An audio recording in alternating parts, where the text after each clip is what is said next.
This evening we'll talk about the rules of Umar ibn Khattab in choosing his governors. These are the men who would face the people and represent Umar in the various Muslim states. In those days, it would be impossible to have a centralized system. So it was more of a federal system where the Muslim Khilafah is divided into states, wilayat, and every state is headed by a governor, and that governor has a lot of independence. Because keep in mind that in those days there was no telephone service, no fax service, no email. Forms of transportation were very slow. No planes, no cars, no trains. So it's impossible to have a centralized system where everything is controlled from Medina. Therefore, the choice of Umar ibn Khattab of governors was very important, because these will be his representatives in establishing the law of Allah Azza wa Jal. So what were the qualities that he was looking for when he would choose a wali? Now the posts that existed then, wali, and then you have Amir al-Jund, this is the military general. You had Qadi, judge, and you had Amil Zakah, the one who collects the Zakah. Sometimes these roles would be independent and sometimes they would be combined. Number one, Umar ibn Khattab was searching for Al-Qawi Al-Ameen. Al-Qawi, the literal translation of it is strong, but I think we talked about this concept earlier, that it really means the competent. Somebody who is competent in that field. It doesn't necessarily mean physical strength. It means that you are strong in that field. And also, amana. The person needs to be trustworthy. Sharhabil bin Hasana, one of the Umara, was changed by Umar ibn Khattab, and he appointed instead of him Muawiyah bin Abi Sufyan. So Sharhabil went to Umar ibn Khattab and he said, "Did you change me because I've done something wrong? You're upset with me? I've angered you in one way or another?" Umar ibn Khattab said, "No, that's not the reason. وَإِنَّمَا رَجُلٌ أَقْوَى مِنْ رَجُلٍ." But because there is a man who's stronger than another man. So the reason why I changed you is because I think that Muawiyah bin Abi Sufyan is more capable of fulfilling this particular role. Sharhabil bin Hasana was a good military leader. He was appointed in the time of Abu Bakr as-Siddiq radiallahu anhu to lead one of the armies that were in Asham. But in this particular post now, it might have been a civilian post, role, he was changed and Muawiyah replaced him. And Umar radiallahu anhu gave the justification. He said, "Rajulun aqwa min rajul." Some men are stronger than others.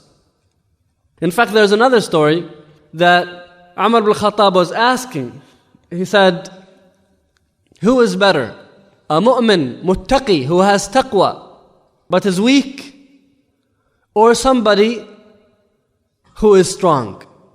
So the response Umar ibn Khattab got was, the taqwa of the Muslim is for himself, but his weakness would affect his subjects, while the strength of a man would affect his subjects positively. So they were telling him that appointing somebody who is strong but might have less taqwa than somebody else who is weak is better.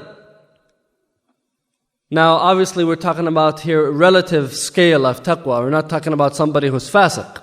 Both have taqwa, but one of them has more taqwa than the other. There has to be a bottom line of taqwa with anybody who assumes a position of leadership, no matter what it is. Umar ibn Khattab radiallahu anhu used to say, "Allahumma inni ashku ilayka ajz al-mu'min wa jalad al-kafir." Oh Allah, I seek refuge in you from a strong disbeliever and a weak or incapable believer. I seek refuge in you from a kafir who's strong, a kafir who's devoted to serving shaitan, who sleeps very little and works a lot. And I seek refuge in you from a believer who's doing nothing. So make sure that you are not one of those whom Umar ibn Khattab radiallahu anhu is seeking refuge in Allah from. It doesn't make sense to have a believer who knows the truth, who has basira, who has seen the light, who knows about Jannah, knows about hellfire, sitting down and doing nothing, a couch potato. And then you have a kafir who's blinded from the truth, and knows nothing but the path of shaitan, and is devoted and active and hardworking. How can the soldier of shaitan be better than the soldier of Ar-Rahman? It's a shame if that's the case. So make sure, brother and sister, that you're not one of those. Make sure that you are a person, because Jibreel alayhi salam, he came to Muhammad sallallahu alaihi wasallam and said, "Ajibtu, I'm surprised." Jibreel is telling Muhammad sallallahu alaihi wasallam, "I'm surprised. How can somebody know about Jannah and then not work for it? And how can somebody know about hellfire and then sleep and not seek refuge from it? How could that be?" And Rasulullah sallallahu alaihi wasallam says, on the day of judgment, if there was a person who was being pulled on his face in dunya, imagine being pulled on your face, all right? You're being dragged by a car on your face since the day you were born until the day you die. Rasulullah sallallahu alaihi wasallam said, if there was somebody who was being pulled on their face in dunya from the day they were born until the day they died, they would see that as insignificant on the day of judgment when they face Allah. If you suffered your entire life in the sake of Allah Azza wa Jal by being dragged on your face, suffering that torment day in and day out, on the day of judgment when you see the reality, you would view what was done to you as insignificant, nothing. لا يتحسر أهل الجنة إلا على لحظة مرت بهم لم يذكروا الله عز وجل فيها.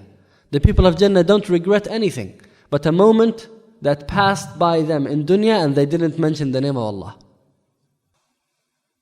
Number 2, al-basar bil-amal, experience. He was looking for experience.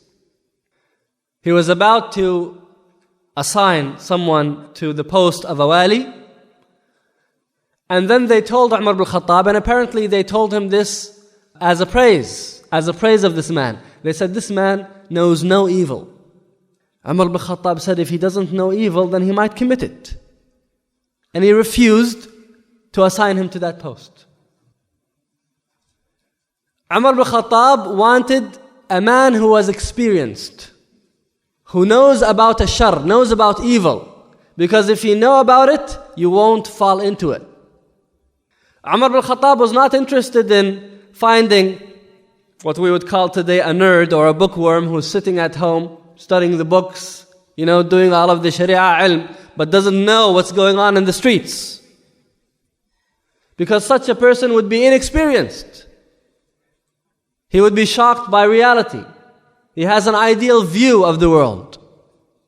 But Umar ibn Khattab wants people who, in fact, in one statement, Umar ibn Khattab said, Islam will be lost when there will be people who don't know about Jahiliyyah.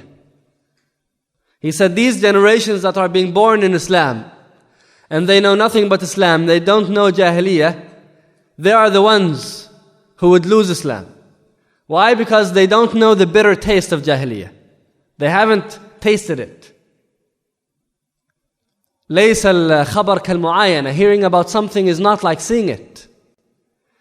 We can read about Jahiliyyah, but the ones who live Jahiliyyah, they are the ones who really, really, really hate it.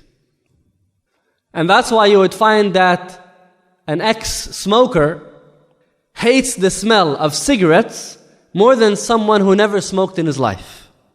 The smokers would testify to that. You just can't stand that smell anymore. And I would assume maybe the same could be said about people who were former alcoholics. Allahu Alam, maybe because alcohol is different, maybe sometimes the person could have that, maybe with alcohol and drugs, unless a person is very, very, very detached from it, maybe they could still have that addiction attachment to it. Allahu Alam. But the thing is here that with the Sahaba radiallahu anhum who grew up in shirk, for them Islam was everything, because Islam saved them. But somebody who was born into it might take it for granted. So Umar ibn Khattab is saying, أحرى أن يقع فيه. If he doesn't know about shar, if he doesn't know evil, he might be tricked into it.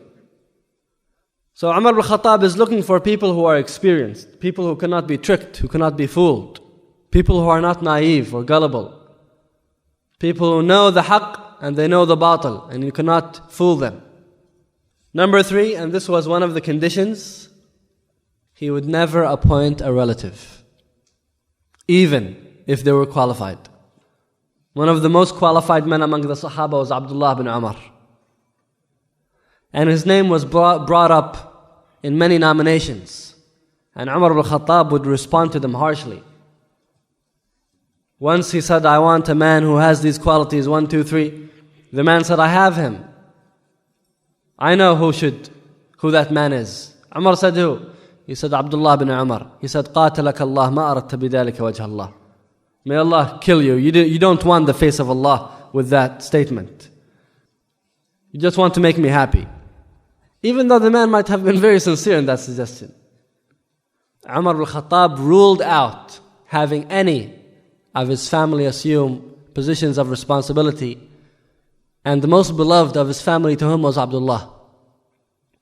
And he would tell his son, oh my son, it's enough for one of us to be trialed on the day of judgment for being responsible for the Muslims. It's enough for one man from the family of Umar to be held accountable on the day of judgment for everything that happens to every Muslim. I don't want anyone else of my family to suffer that on the day of judgment. He viewed it as a responsibility that he would be asked about. He would say, من استعمل رجلا لمودة أو قرابة لا يشغله إلا ذلك فقد خان الله ورسوله. If someone appoints a relative or a friend for no reason but their relationship or friendship, they have betrayed Allah and His Messenger. If you appoint a relative or you appoint a friend, and the reason why you do so is because they are your friend or relative, then that is betraying Allah and His Messenger. So in our organizations, in our masajid, in our Islamic groups, we need to make sure that the reason why we are appointing people is not because they're from the same tribe, from the same clan, from the same family, because he's my buddy. They should be chosen based on the merits, based on their qualifications, because this is an amana.